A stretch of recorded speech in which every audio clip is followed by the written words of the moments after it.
Assalamualaikum warahmatullahi wabarakatuh. Halo Sobat Paperta Umat.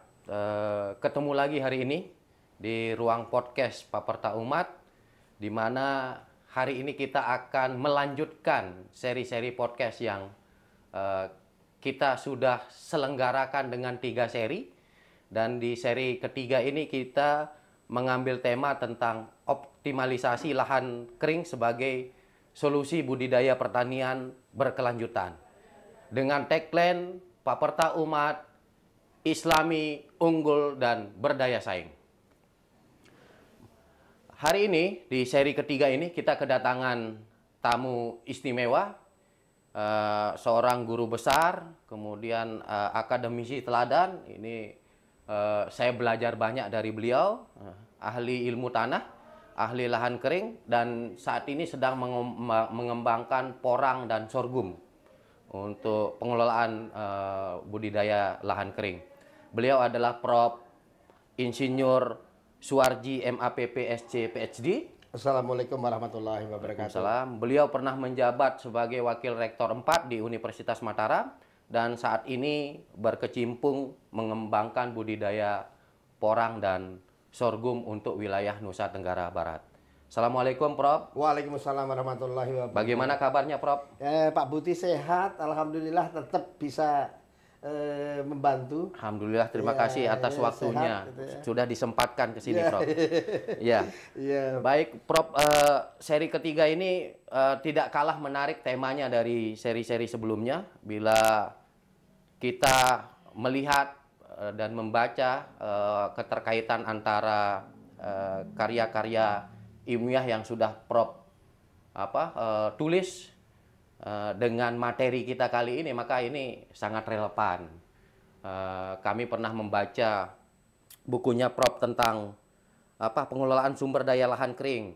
Kemudian Prof jadi salah satu tim Renstra Bapeda waktu itu, khusus untuk pengembangan rencana strategis pengembangan lahan kering. Kemudian di tahun 2013 itu bukunya Bercari Skenario Pengembangan Pertanian Lahan Kering yang berkelanjutan, studi kasus di NTB. Tentunya dengan buku-buku tersebut dan jurnal-jurnal pun banyak yang berkaitan dengan optimalisasi pengelolaan lahan kering. Nah, yang menjadi pertanyaan saya, Prof, pertama, apa sebenarnya makna atau definisi lahan kering itu? Kalau dilihat dari berbagai referensi yang ada, itu kan ada perbedaan penafsiran kaitannya dengan definisi lahan kering. Mungkin Prof bisa menjelaskan. Jadi yang kita maksudkan dengan lahan kering itu lahan yang tidak pernah tergenang dalam waktu 3 bulan selama setahun. Nah, lebih khusus lagi, di NTB itu rata-rata iklimnya iklim semi arid tropik ya. Jadi semi arid tropik. Jadi kalau kita coba seluruh wilayah NTB itu lebih besar didominasi wilayah yang curah hujannya itu, kalau kita bagi curah hujan itu, jadi bulan basah itu bulan yang setiap bulannya memiliki curah hujan 200 mm. Terus daerah kering itu curah hujannya di bawah 100 mm. Nah, kalau di rata-rata seperti kalau kita pergi ke Pringgabaye, itu wilayah lahan kering. Jadi rata-rata curah hujannya kurang dari lebih dari 750 dan 1500. Itu wilayah. Nah, jadi termasuk wilayah hutan, wilayah tada hujan. Jadi sawah kalau tada hujan itu dikategorikan dalam wilayah kering, wilayah kering. Jadi itu. Jadi kalau di definisi internasional sangat kering sekali, itu curah hujan lebih kecil dari 750. Jadi hampir dipastikan jarang berhasil budidaya. Nah, antara 750 sampai 1500 itu yang kita katakan daerah semi arid tropik. Nah, kalau kita budidaya dengan baik, memang kita bisa berhasil. Kita bisa berhasil. Dan kemudian ada yang di atas itu. Di atas itu kita dikatakan juga lahan kering. Nah, nanti sifat keringnya itu dilihat dari profil tanahnya. Kalau kita gali profil tanahnya itu berwarna tidak menunjukkan ada genangan. Jadi itu dicirikan dengan profilnya itu tidak ada bercak sampai kedalaman 100 milimeter. 100 cm. 100 cm. 1 meter lah, 1 meter. Nah, itu dikatakan juga lahan kering. Jadi itu yang dimaksudkan. Jadi kajian lahan kering ini menjadi menarik kalau mau propose di umat ya. Jadi karena mencakup wilayah yang bercurah hujan tinggi sampai wilayah yang bercurah hujan rendah. Kalau di Jawa Timur hampir semua tapal kuda itu wilayah kering. Nah, cuman tidak disadari aja. Nah, sekarang potensi wilayah-wilayah itu untuk pengembangan pangan itu luar biasa. Tinggal kita garap kemudian sesuai dengan kapabilitasnya dan kita arahkan untuk tanaman-tanaman pangan apa. Nah, itu yang sekarang menjadi menarik. Itu menjadi. Terus ini Prof, ada istilah upland dan lowland itu Prof. Sebenarnya upland dan lowland itu, jadi upland itu lahan kering. Lowland itu lahan basah. Lahan basah itu. Jadi upland dan lowland. Lowland itu lahan basah, lahan yang mungkinkan untuk mengembangkan padi.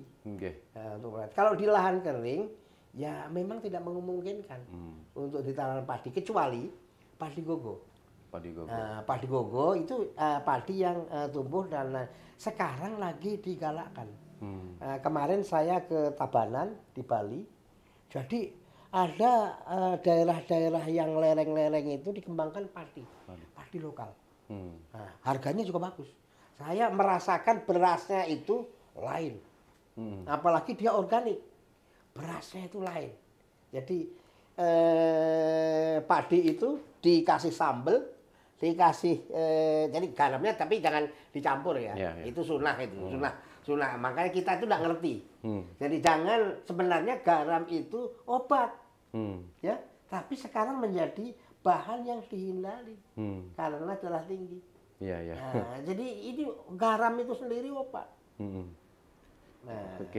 Kemudian ini Prof, tadi kan dari sisi definisi itu, jadi kalau dilihat faktor pembatasnya itu adalah curah hujan. Curah hujan. Kalau dari definisinya tadi, kalau kurang dari 200, kemudian lebih dari 100, itu kategorinya lahan kering. Nah, selain curah hujan, apa sih sebenarnya menjadi faktor pembatas? Memang lebih mudah ya kita mengembangkan lahan kering daripada kita mengembangkan gambut di Kalimantan itu. Jadi memang gambut di Kalimantan air itu tercukupi. Tetapi di lahan kering dengan teknologi yang sangat sederhana pun sudah bisa. Jadi memang faktor pembatasnya itu ada. Jadi yang pertama kesuburannya rata-rata rendah, ya. Tekstur tanahnya rata-rata kasar, ya. Terus kemudian infrastruktur di lahan kering itu masih kurang. Sebenarnya itu makna yang kita sarankan di Pemda tahun 2003. Yang kemudian disambung lagi dengan 2003, 2007, 2007, 2012.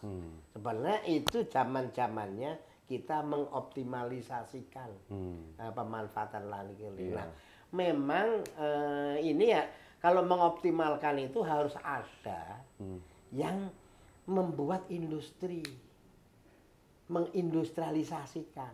Jadi mau tidak mau kita harus mencari partner pengusaha. Ya, jadi kalau kita bilang juga off-takernya lah gitu. Kalau kita ingin mengembangkan tanaman sorghum, kita mengembangkan tanaman porang ataupun tanaman-tanaman yang lain, intinya off-takernya itu harus ada. Sehingga petani itu tidak pada kondisi yang sulit ketika panen. Iya. Nah, ketika panen harga murah. Nah, susah itu kalau gitu. Ya, itu jadi masalah Itu utama jadi masalah juga. utama Iya. gitu deh. Jadi itu bukan masalah lahan kering aja, masalah lahan sawah sampai sekarang pun kalau panen padi harganya murah. Padahal itu sudah diproteksi. Iya. Sudah ada harga dasar. Itu aja masih susah. Itu baru padi, belum jagung yang Belum kemarin jagung. digaung-gaungkan Iya, sampai jagung. sekarang kan harganya rendah juga, Prof. Nah, di situ masalahnya. Jadi saya tidak tahu apa di situ ada permainan, unsur-unsur permainan di tingkat tinggi. Nah, jadi coba kalau kita lihat sepanjang jalan ke Sumbawa, dari Sumbawa ke Bima, kanan kiri itu adalah ada silo. Silo, ya. Kanan kiri itu gudang Industri jagung, silo kiri industri kanan, silo. ya. Nah, sekarang pertanyaannya, dengan kerusakan lingkungan yang sebegitu parahnya, apa imbang enggak dengan pendapatan yang diterima petani? Nah, itu pertanyaan yang tajam itu. Nah, sehingga kalau kita korbankan lingkungan kita, tetapi korbanan ekonomi atau masukan ekonominya tidak sebaik yang diharapkan, ya untuk apa? Kita lebih beralih ke tanaman-tanaman yang lain aja. Nah, itu. Terus begini, Prof, tadi disampaikan juga kalau di NTB ini mulai menggaungkan itu di 2003 untuk optimalisasinya. Betul. Dan saya beranggapan bahwa Prof Warji ini adalah salah satu pelaku sejarah kaitannya dengan pengolahan lahan kering di sini. Kira-kira sudah sejauh mana dia, Prof, yang dikerjakan dari 2003 itu sampai sekarang untuk optimalisasinya? Artinya cukup cukup berkembang memang. Jadi dulu jagung belum berkembang. Sekarang jagung sudah merupakan komoditi NTB, ya. Produk-produk yang lain memang.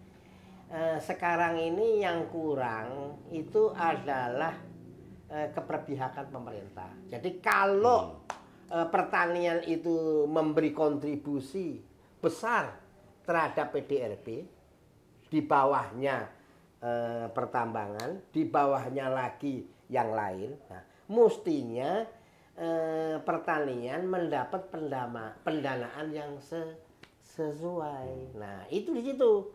Jadi kenapa pertanian di Thailand itu maju sangat pesat. Riset dilakukan oleh kelembagaan kerajaan. Jadi makanya apa saja sekarang Thailand, durian Thailand, Vietnam, juga. Dan Vietnam itu sudah menyalip kita, Vietnam. Ya. Vietnam sudah menyalip kita kalah. Nah, dalam itu, karena kecilnya dana yang dialokasikan untuk riset. Untuk riset, ya. Untuk riset itu. Nah, itu riset itu menjadi penting. Kalau masukan-masukan yang dulu pernah diberikan ke pemerintah untuk optimalisasi sudah banyak dia. Sudah terrealisasi. Bapak bisa baca aja, ada 14 masukan itu. Sudah sebagian sudah dilaksanakan. Cuman memang melaksanakannya itu tanggung-tanggung, tidak dalam agribisnis. Masih setengah hati atau tidak dalam agribisnis, ya, tidak agribisnis. Jadi dia memberi, jadi menanam saja, ya, tidak cukup. Jadi menanam dikaitkan dengan pengembangan yang berkelanjutan. Kemudian evaluasinya, Prof, kaitannya dengan untuk optimalisasi lahan kering ini tadi, selain tidak fokus ke agribisnisnya. Kemudian kalau saya tangkap di situ programnya masih sporadis, mungkin tidak fokus pada berbagai tujuan akhirnya, tidak fokus di situ. Apalagi evaluasinya, Prof, untuk supaya pemerintah ini fokus di pengelolaan lahan kering. Memang gini ya. Jadi kita mengembangkan produksi lahan kering harus berkelanjutan. Berkelanjutan itu produksi sama dengan berkelanjutan sama dengan produksi plus konservasi. Konservasi. Jadi tidak ada itu aspek konservasi itu diperhatikan. Nah, sehingga terjadilah degradasi. Jadi degradasi itu luar biasa masif. Saya melihat tahun 2019 itu 1131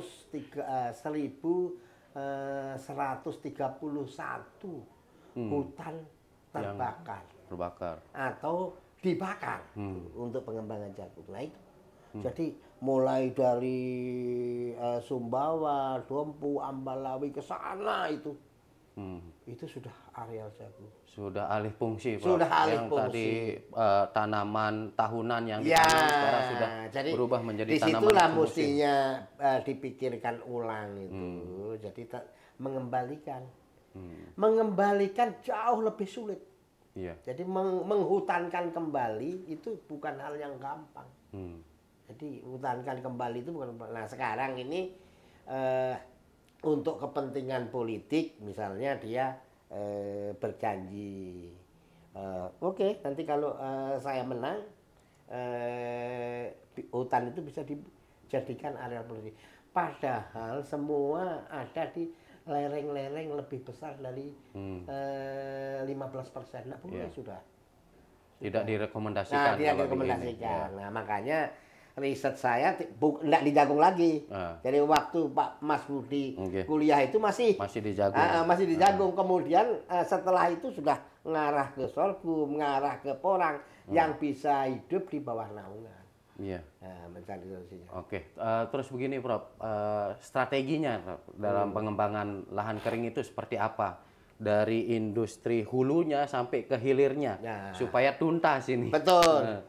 Jadi itu menarik, itu pertanyaan menarik. Jadi gini, jadi kalau mau mengembangkan di suatu wilayah itu tentu kita harus evaluasi wilayah itu. Katakan misalnya, nah kemudian untuk pengembangan apa? Harus ada pihak off-taker.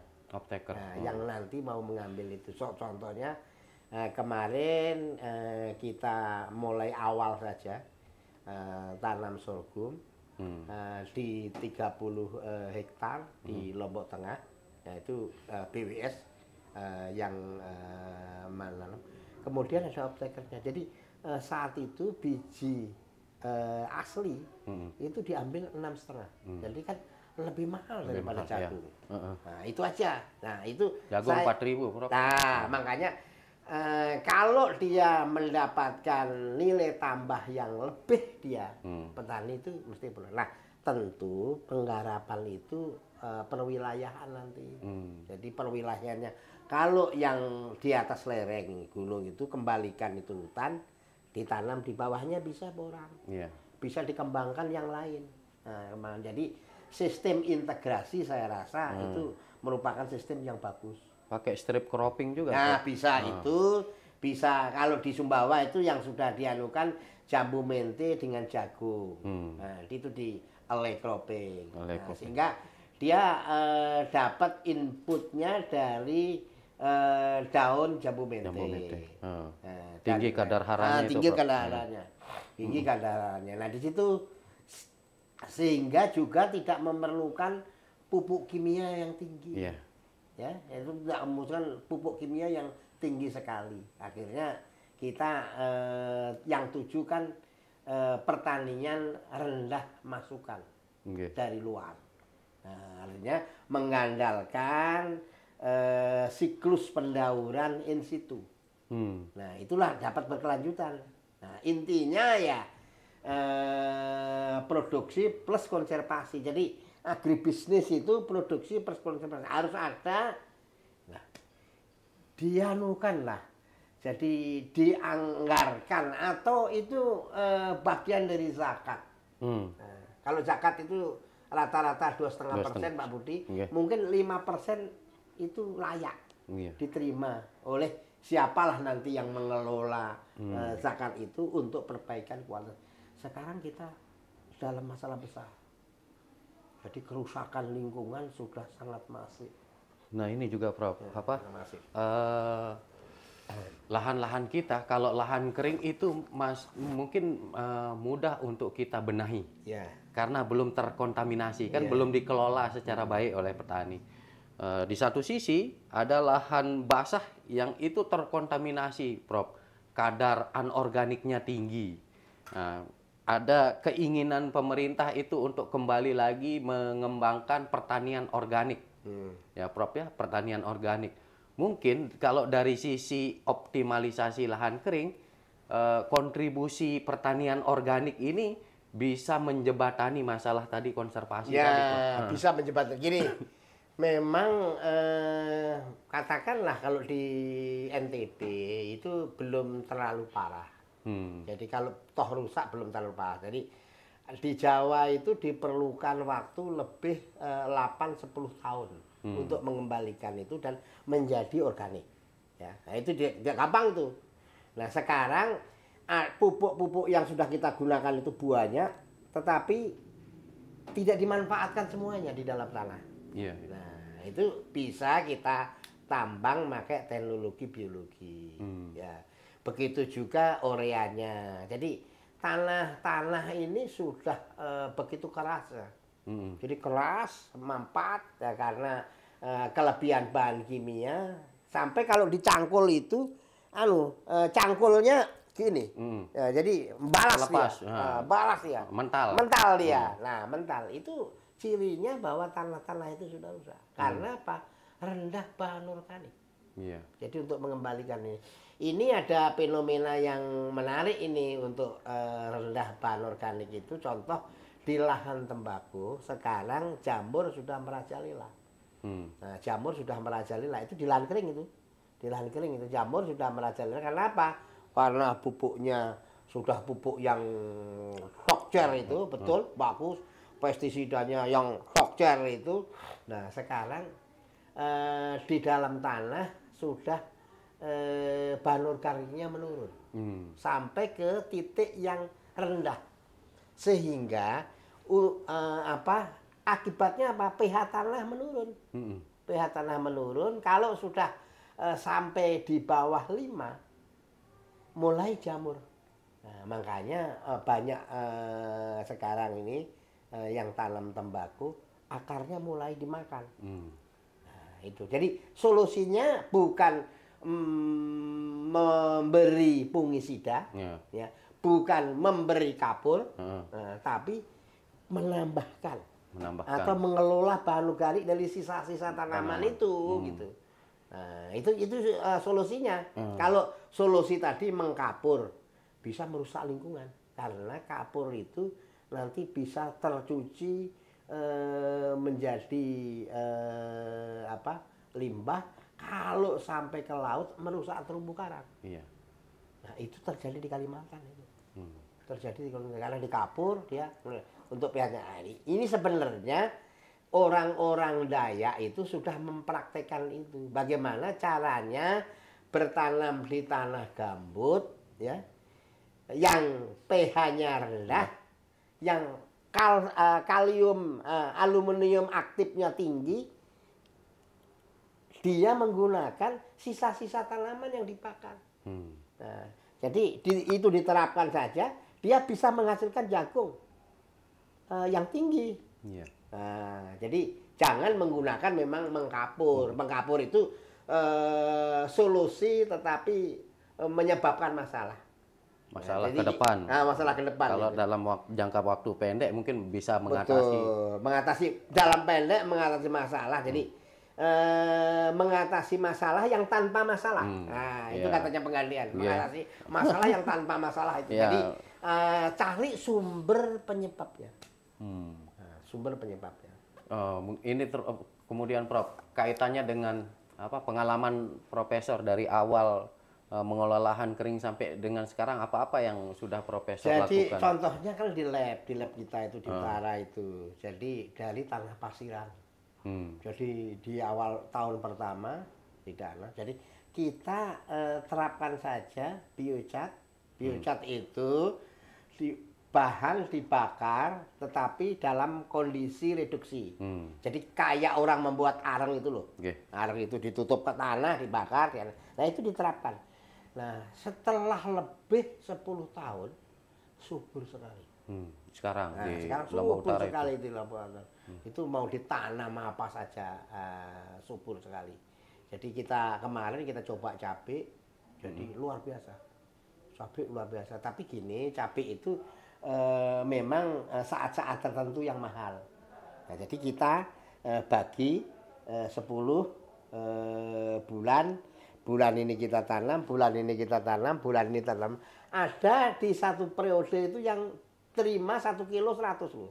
Nah, artinya yang lain-lain bukan murah, tapi kalau terlalu murah juga males surah metik itu, karena biaya metiknya lebih mahal dengan dibandingkan dengan biaya operasionalnya. Nah, gitu. Jadi sebenarnya ada contoh satu kelompok perempuan mahasiswa saya di daerah utara. Nah, itu dia memberdayakan perempuan, ya kelompok perempuan ditanam cabai berintegrasi dengan kapas, berintegrasi dengan tanaman-tanaman yang lain. Dulu mereka kerja di travel, jadi ngapain ini memperkaya orang ini? Nah, dia sekarang menjadi petani, jadi betul-betul petani, luar biasa tapi penghasilannya. Apa yang dikembangkan di situ, Pak? Cabai. Luar biasa penghasilannya. Jadi itulah mungkin yang bisa ditunjukkan kalau nanti ya ditunjukkan ke mahasiswa. Jadi mahasiswa itu supaya praktek lapangan di tempat-tempat gitu. Nanti dia selesai praktek lapangan dia akan mencontoh. Nah, diberilah fasilitas. Jadi 10 mahasiswa mengelompok atau 5 mahasiswa mengelompok dikasih pinjaman. Nah, ini permasalahannya kan di situ aja. Yeah. Modal dia nggak ada. Ya, oke, dia kan punya motor. BPKB-nya diagunkan. Nah, BPKB-nya diagunkan. Dia mengembangkan industri itu. Nah, kalau kita ingin generasi muda kita ini tidak beralih. Kalau generasi muda ini di pertanian dan pertanian itu tidak ada harapannya, nggak mau dia. Nah, ini mungkin harus kita sadari. Ini termasuk kong kali kong global ini. Yeah. Nah, kalau pertanian sudah nggak ada yang mau, nanti datang orang dari luar dengan teknologinya simple, semuanya mesin, semuanya drone, apa. Tapi kita yang memiliki lahan jadi petaninya. Jadi buruhnya. Jadi buruhnya. Iya. Jangan sampai itu. Iya. Itu ada kesepakatan dunia itu, hati-hati kita. Jadi kalau pertanian itu nanti tidak lagi menarik generasi muda, bahaya itu. Bahaya itu. Nah, gitu. Oke. Terakhir Prof ini statementnya untuk bagaimana mengoptimalkan lahan kering di NTB ini? Ya, kita kembali ke teknologi yang memang sederhana. Jadi teknologi yang sederhana, misalnya di lahan itu kekurangan air. Jadi pasang rora, penangkap air. Nah, nanti dimanfaatkan untuk di musim hujan. Di pojoknya. Di NTT itu sudah dipraktekkan itu. Di pojok-pojok itu ditangkap air. Nah, tentu butuh insentif itu dari pemerintah. Jadi kalau pemerintah ingin mereka serius, jadi pemerintah juga harus serius. Jadi insentif rona, jadi jangan membangun bendung yang besar, tapi ini bendung kecil. Nah, jadi kedua, kembalikan ke sistem tradisional. Jadi sistem tradisional maksud saya adalah integrasi. Jadi sekarang itu saya sedang mempelajari integrasi kopi, kakao, vanili, duren, kelapa, dan semua ada di situ. Nah, karena kurang lengkap di bawahnya itu, masukkan dia porang di bawah itu. Jadi sistem integrasi itu yang menjamin keberlanjutan. Jadi nanti semua kenapa saya pilih Lombok Utara? Karena Lombok Utara itu tingkat kemiskinannya masih tinggi. Tinggi. Jadi kemiskinan ekstrem tinggi. Terus yang kedua masih masuk di desa-desa tertinggal. Iya. Ada 2 desa, Lombok Utara dan Bima. Nah, iya, yang masuk itu. Ya itu yang masuk itu cuma 2 itu. Nah, 2 kabupaten 2 itu. kabupaten. Nah, itu makanya itu. Nah, sehingga nanti sistem integrated farmingnya sehingga bisa berkelanjutan. Iya. Jadi kita kembalikan yang kosong-kosong itu kembali tanam agroforestry. Nah, saya mencoba nanam 22.000 pohon-pohonan. Ya, yang pertama ini ya pohon-pohonan kapuk. Kenapa saya kapuk? Ada pembelinya. Ya. Ya, ada pembelinya. 22.000 itu saya taruh di 11 desa, nanti menjadi hijau lagi. Nah, nanti di bawahnya itu ditanami, terserah kita mau tanami sorghum, kita tanami tanaman pangan. Mana yang masyarakat di sana sudah biasa tanaman pangan, itu dianukan. Nah, kemudian nanti saya harapkan itu kalau sudah hijau royo-royo, mudah-mudahan saya berumur panjang, hijau royo itu, nah mulai ada. Jadi ditanam pohon itu sendiri ada skim kreditnya. Dicarikanlah orang internasional yang jadi optakernya optakernya itu. Jadi itu sudah ada optakernya itu. Sudah ada optakernya itu kambing. Nah, nanam sendiri itu memelihara. Setiap tahun ada uang sewanya dia. Iya. Uang sewa. Jadi istilahnya karbon kredit membeli karbon. Jadi dihitung lingkar batang, makin lama makin. Jadi ini yang menarik ini, menarik. Jadi sistem pertanian yang dikembangkan tidak saja hanya tanaman pangan. Jadi kalau orientasi kita hanya di jagung, begitu seterusnya, saya khawatir nih lama-lama tanah ini nggak subur lagi. Nah itu tanah subur. Nah sehingga kesuburan inilah yang dijaga. Jaga kesuburan itu ya dengan manipulasi biologi. Saya mengajarkan sekarang pupuk dan pemupukan itu bukan urea, TSP, KCL, sudah nggak gitu lagi. Sudah teknologi biologi. Nah, bagaimana menghasilkan P, bagaimana menghasilkan N, nah itu. Jadi contoh yang terakhir itu PGPR, Plant Growth Promoting Bacteria. Dan itu ternyata kita kombinasikan dengan pupuk-pupuk alam, dengan biocat, dengan lain-lain, menyuburkan tanah. Nah itulah, ini semuanya sistem biologi, Allah yang mengatur, tinggal keinginan kita saja. Mau membuat ini baik atau tidak. Nah, sekarang pemerintah sudah sulit mensubsidi pupuk. Nah, pupuk tidak ada di alam. Nanti jagung itu kalau tidak ada pupuk subsidi, nah, sebenarnya itu jadi pseudo agribisnis. Artinya agribisnis palsu. Karena pupuknya disubsidi. Nah, kalau bisnis kan enggak, nah, untungnya perusahaan. Yang untung perusahaan. Jadi harga itu harga masyarakat yang disubsidi pupuknya. Nah kalau dibisniskan kan mestinya nggak dipupuk, nggak disubsidi. Subsidi itu maksudnya disubsidi untuk membantu petani. Meringankan. Meringankan. Di dunia manapun masih itu, di Inggris, di mana. Jadi petani gandum itu masih disubsidi. Bentuknya lain aja. Oke. Oke sobat Peperta Umat podcast siang ini ya banyak pengalaman-pengalaman dan pemikiran Prof. Warji yang sudah kita gali.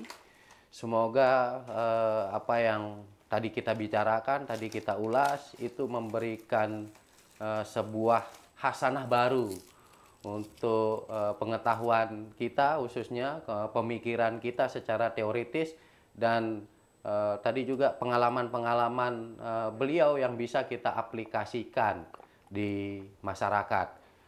Terima kasih Prof. Suwarji atas waktunya. Sama-sama. Luar biasa kita diskusi kali ini. Mari kita akhiri dengan mengucapkan Alhamdulillah. Alhamdulillah. Assalamualaikum warahmatullahi wabarakatuh. Waalaikumsalam warahmatullahi wabarakatuh.